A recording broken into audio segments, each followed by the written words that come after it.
Hey guys, welcome back to Life with Cows, Chickens, and Children. I wanted to give you a quick update of the herb garden back here. So this is where actually Braden threw out a pack of, I think these were just called wildflowers, a little pack that you can get at the Dollar General. They were actually on sale at the end of the summer, and I was like, you know what, they're just 50 cents. Let's just give it a try and see what happens.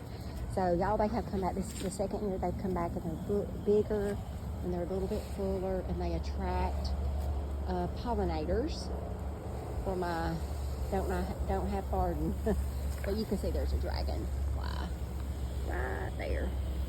So it's attracted some pollinators. And I still have my mint, chocolate mint, and I've got some rosemary back there, mint, lemon, balm. And as you can see, it's kind of a mess, and I've got some weeds in here that I need to clean out. But anyway, it's still growing. Hey, don't spray over here. These are my herb garden. It doesn't hurt it. I mean, spray all of it. All right, and then over here we have, it looks like some wild blackberries growing.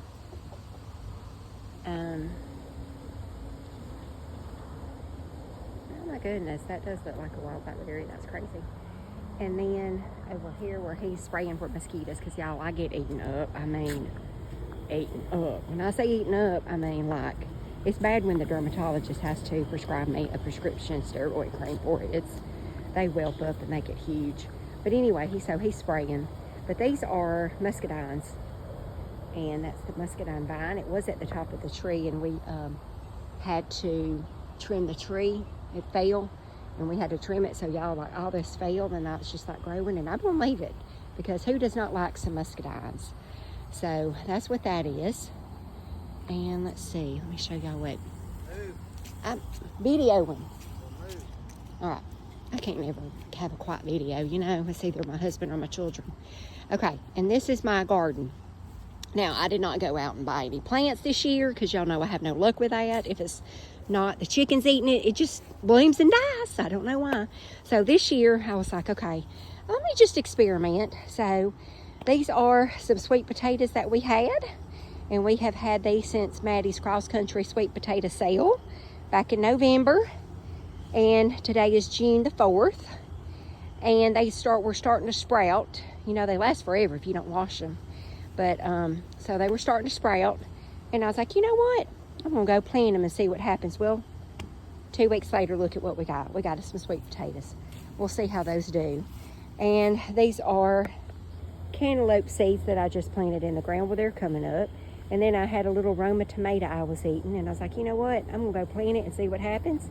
If nothing happens, it's fine, because I didn't waste $80 like I did last year buying plants and then just all die. So I think that's coming up. And then over here, yeah, like, I threw out something to the chickens, and I can't remember if it's pumpkin or if it's squash. So I know it's one or the other. But I'm like, really? So we have 3 plants. Actually 4, I take that back. There's another one over there. So that's either a squash or a pumpkin. One or the other that I threw out for my chickens to eat. But I'm like, well, let's just see what happens. So anyway, that's my experimental garden. And here's my chickens. Let me show y'all my chickens real quick. It's kind of in the evening, and they're about to roost. I just laid them out for a couple minutes, but they're getting ready to roost. And I just got through cleaning, put some DE down on the ground for them. That's the white stuff. You say, oh, they're warm. You can see her wings spread out. She's a little hot. That's how they cool themselves down, because they don't have sweat glands, so they're a little warm out here in the summer Alabama heat. But anyway, just wanted to give y'all an update on everything since it's been a long